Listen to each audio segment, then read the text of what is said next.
আমাদের রাজ্যে অনেকের মনের মধ্যে প্রশ্ন যে এতদিন পর্যন্ত তোমরা যে সুযোগ সুবিধাগুলো পেয়েছিলে বা তোমাদের দাদা দিদিরা যে সমস্ত স্কলারশিপগুলো পেয়েছে তোমরাও পাবে কিনা। বিশেষ করে যারা মাধ্যমিক পাস করে একাদশ শ্রেণীতে ভর্তি হয়েছ, তোমাদের মনের মধ্যে দারুণ একটা প্রশ্ন চিহ্ন খুব বাসা বেঁধে আছে যে তরুণের স্বপ্ন প্রকল্প অর্থাৎ ট্যাবের জন্য 10,000 টাকা পাবে কিনা, মেয়েরা কন্যাশ্রীর টাকাটা পাবে কিনা, এই বিষয়ে কি আপডেট আছে তোমরা এই সংক্রান্ত আমাকে অনেকেই প্রশ্ন করেছো। তোমাদের সমস্ত প্রশ্নের উত্তর আজকে আমি একেবারে খুব সংক্ষিপ্ত আকারে এই ভিডিওতে দেওয়ার চেষ্টা করব। কাজেই তোমাদেরকে আমি বলবো তোমরা প্রথম থেকে শেষ পর্যন্ত ভিডিওটা মনোযোগ সহকারে শুনো। এই কম সময়ের ভিডিওটা তুমি অবশ্যই তোমার প্রশ্নের উত্তর অবশ্যই তুমি জানতে পারবে। প্রথমেই তোমাদেরকে বলি, আমাদের রাজ্যের মাননীয় মুখ্যমন্ত্রী শুভেন্দু অধিকারী মহাশয় তিনি কিন্তু ঘোষণা করেছেন। তিনি কি বলেছেন? তিনি বলেছেন এতদিন পর্যন্ত আগের সরকার বা তার আগের সরকার যে সমস্ত প্রকল্পগুলো চালু করেছে সেগুলো একটাও বন্ধ হবে না।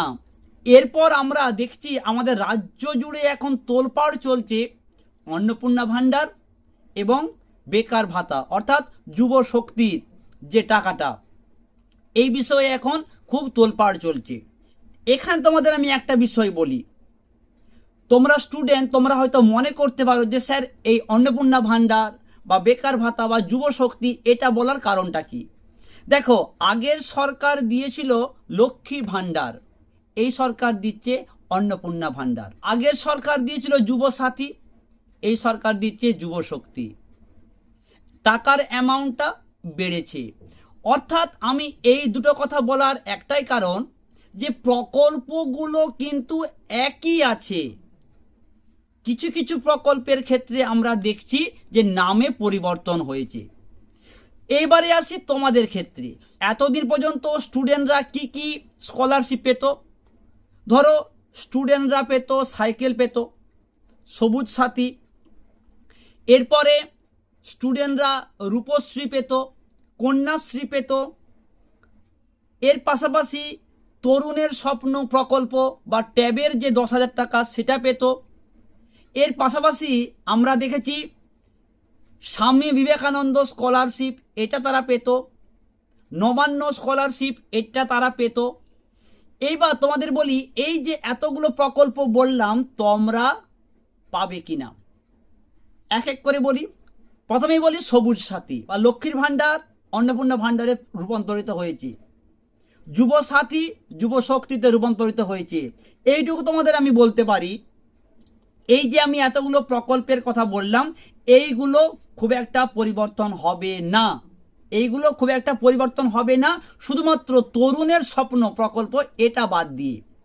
এটাকে আমি কেন বাদ দিতে বলছি একটু পরে তোমাদের ব্যাখ্যা করে বলছি। তার আগে তোমাদের বলি যে সবুজ সাথী যে সাইকেল দেওয়া হতো, এই সবুজ সাথী নামটা কিন্তু পরিবর্তন হবে।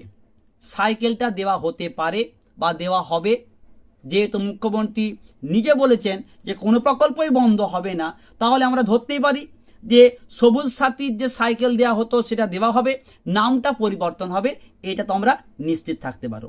প্রথম গেল। এরপর যদি তোমাদের বলি যে রূপশ্রী কন্যাশ্রী, এই যে টাকার পরিমাণ 25,000 করে এটাও দেওয়া হবে।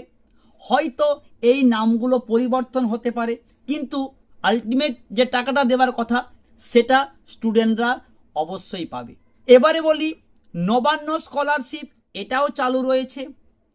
মুখ্যমন্ত্রীর কাছে আবেদন করলে তোমরা এই যে নবান্ন স্কলারশিপ, এটা খুব সম্ভবত নামটা পরিবর্তন হয়েছে, আমার এই মুহূর্তে নামটা মনে আসছে না। তো এই নবান্ন স্কলারশিপ এটাও কিন্তু রয়েছে। এবং স্বামী বিবেকানন্দ স্কলারশিপ মাধ্যমিক থেকে উচ্চ মাধ্যমিক 3×36,000 টাকা এটাও রয়েছে। এটা নামটা একটু মডিফাই হয়েছে, কি না Swami Vivekananda merit cum scholarship, যেটা আগেতে ছিল, এটা নামটা মুখ্যমন্ত্রী স্বয়ং নিজে বলেছেন। সুতরাং আমরা বলতে পারি যে সমস্ত প্রকল্পগুলো আগেও ছিল তোমাদের বেলাতেও থাকবে, এটা বলাই যায় মুখ্যমন্ত্রীর কথা ধরে।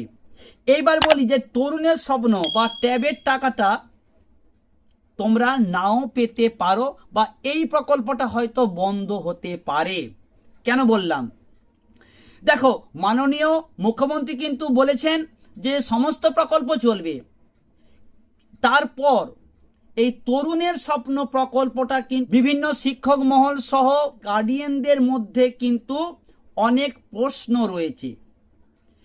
এই যে তরুণের স্বপ্ন প্রকল্প, সেখানে বলা হচ্ছে যে এই ফোনটা পাবার পর ছেলেমেয়েরা পড়াশোনার নামে তারা ফোনটাকে পড়াশোনার ক্ষেত্রে না ব্যবহার করে তারা সোশ্যাল মিডিয়ার প্রতি বেশি অ্যাক্টিভ হয়ে যাচ্ছে।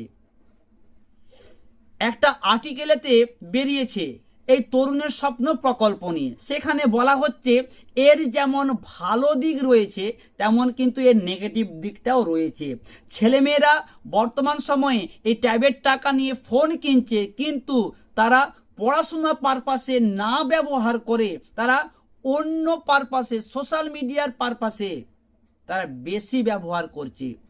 এর ফলে শিক্ষক মহল সহ বিভিন্ন গার্ডিয়ানস কিন্তু তারা অমত, তাদের এটা পছন্দ নয় যে সরকার থেকে তরুণের স্বপ্ন প্রকল্পের টাকাটা দেওয়া হোক।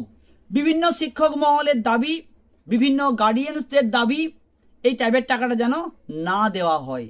বাকি যে সমস্ত প্রকল্পগুলো ছিল সেগুলো অবশ্যই দেওয়া হবে, এটুকু আমরা জোর দিয়ে বলতে পারি। আর ট্যাবের টাকা বা তরুণের স্বপ্ন প্রকল্প এটা কি হবে, যতক্ষণ না অফিসিয়ালিভাবে কোনো বিজ্ঞপ্তি বের হয় ততক্ষণ কিন্তু নিশ্চিতভাবে কোনো কিছুই বলা সম্ভব নয়। এই যে আমি এতগুলো প্রকল্পের কথা বললাম, সবুজ সাথী, কন্যাশ্রী, রূপশ্রী, স্বামী বিবেকানন্দ স্কলারশিপ, এটা তো পাবেই পাবে, মুখ্যমন্ত্রী স্বয়ং এটা ঘোষণা করে দিয়েছেন। নবান্ন স্কলারশিপ তোমরা পাবেই।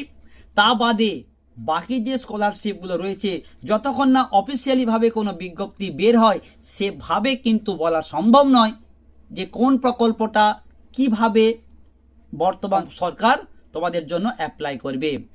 তবে যেটুকু এখন পর্যন্ত খবর তার উপর বেশ করে বলছি, সমস্ত প্রকল্পই থাকবে।